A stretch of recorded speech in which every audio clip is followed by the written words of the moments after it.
3 years ago, I met Koen, and Koen and I became friends. We do not see each other regularly, but when we do, Koen usually talks about his wife, Maria. He tells the most beautiful stories about her, how she loves to play the piano, go for a horseback ride, or have this dinner parties till late at night.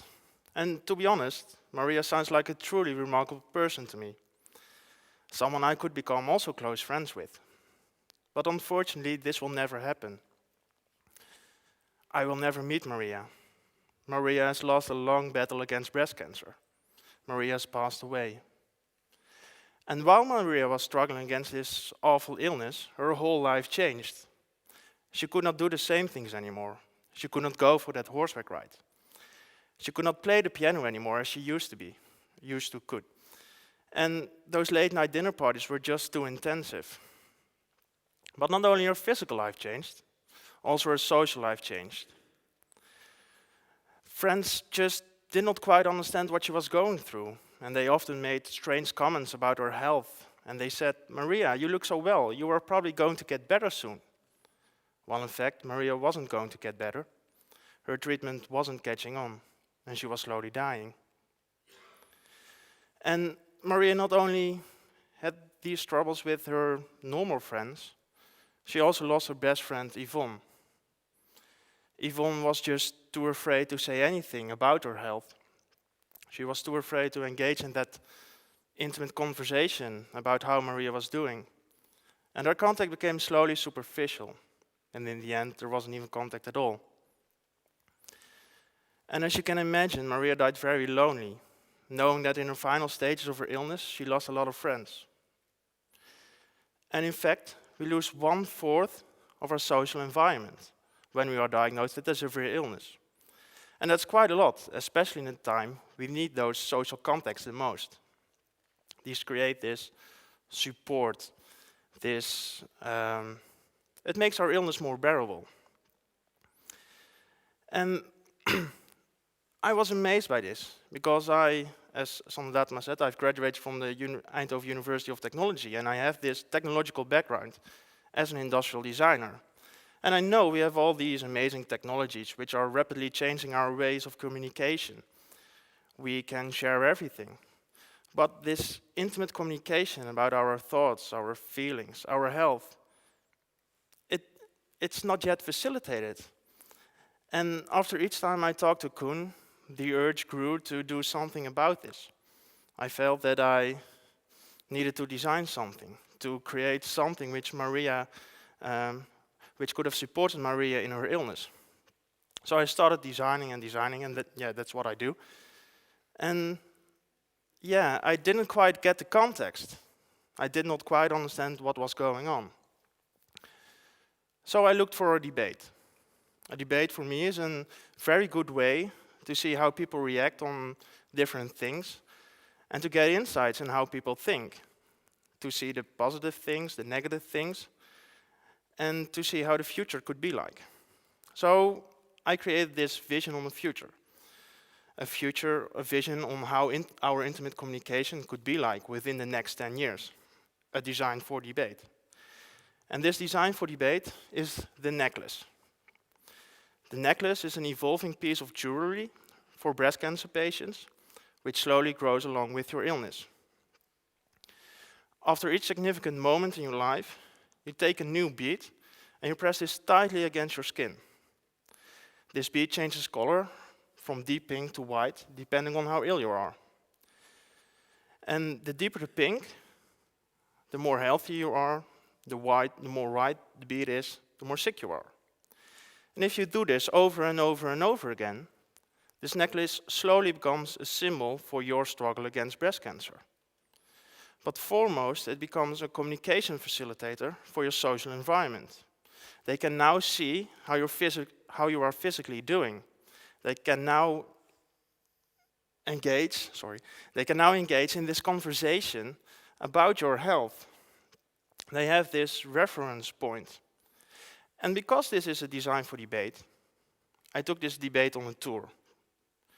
I've toured 2 years with the Nano Supermarket, which is a traveling exhibition full of speculative products, which could be realized within the next 10 years.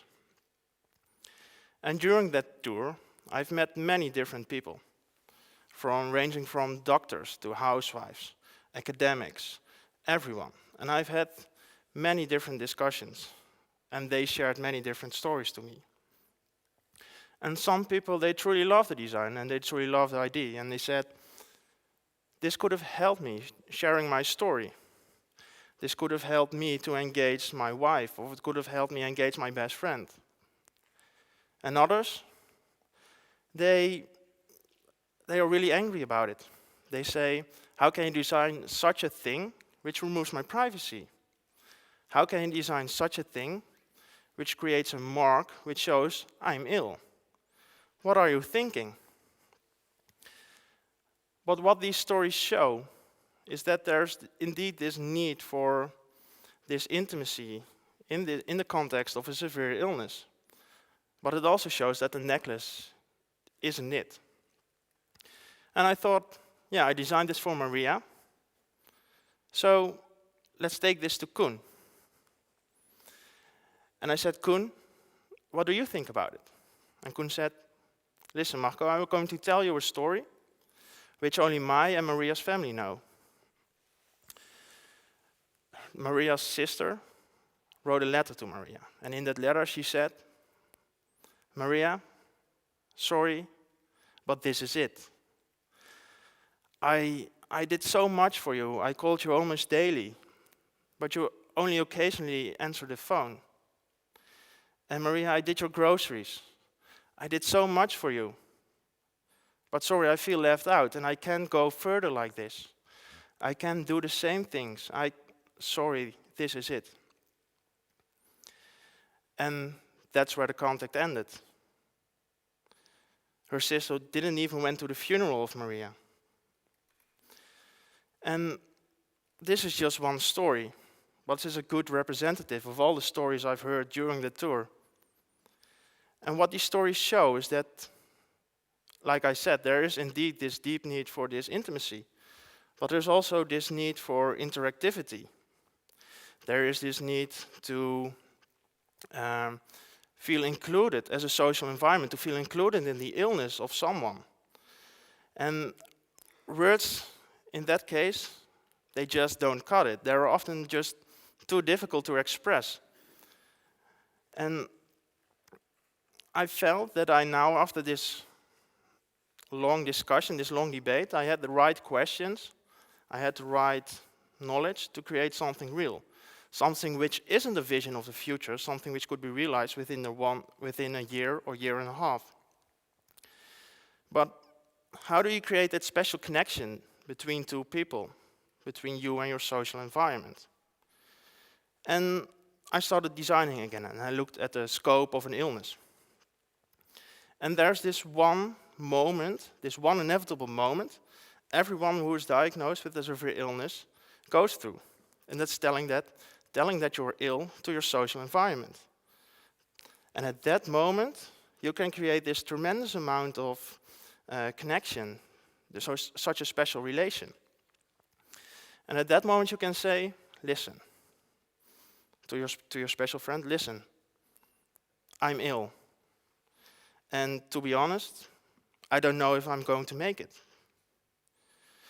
And I know it's going to be a long, long struggle. But I want you to know that you're special. I want you to know that you're special to me, and I want you to include in this struggle. And at that moment, you can use one of these tokens. They always come in a set of 2, and they are linked to each other. And when you hand over one of these tokens, they become a symbol for your special relation. They become a carrier of your experience and emotions you've already had with each other, but also a carrier of experience and emotions you are going to have. It becomes a physical representation of your relation. But as I said, they are linked. And because they are linked, they can communicate via 3G, so all around the world. And when that special friend is thinking of you, he can get one of these tokens and he can start rubbing it and rubbing it and rubbing it. And while he's putting energy in it, the thing slowly starts to glow. more and more intense. And eventually, when that person has put enough energy in it, it starts to grow at the side of the patient, at the person who is ill, creating this sensation that someone is thinking of them. But it also works the other way around. So, if that person who is ill wants to show that their social environment or that special friend is really special to them, or appreciates that they are there for them, he can start rubbing it and rubbing it, also showing to that person that they are special. And imagine if Maria had such a thing, how it could have affected her relation with her sister. Her sister might have felt included into the struggle against her illness. Her sister might went to the funeral.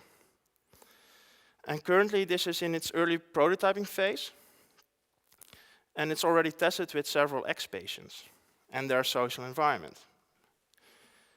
And it means something to them. It means that that it reduces the hurdle to engage in an interaction. It removes words. It becomes some kind of symbol for their relation to their social environment. It becomes an object of carriers and experiences and emotions, as I said. We need to find ways how our intimate communication could be like. And I believe that meaning through technology can be found not through words, but through symbolism. And therefore designers, they should start creating these debates, creating these future scenarios about how our intimate communication could be like. Discuss them with everyone, with academics, housewives, etc. And start making these future scenarios real, make real products. And we just need to find ways to be intimate again during the moments we need them the most. Thank you.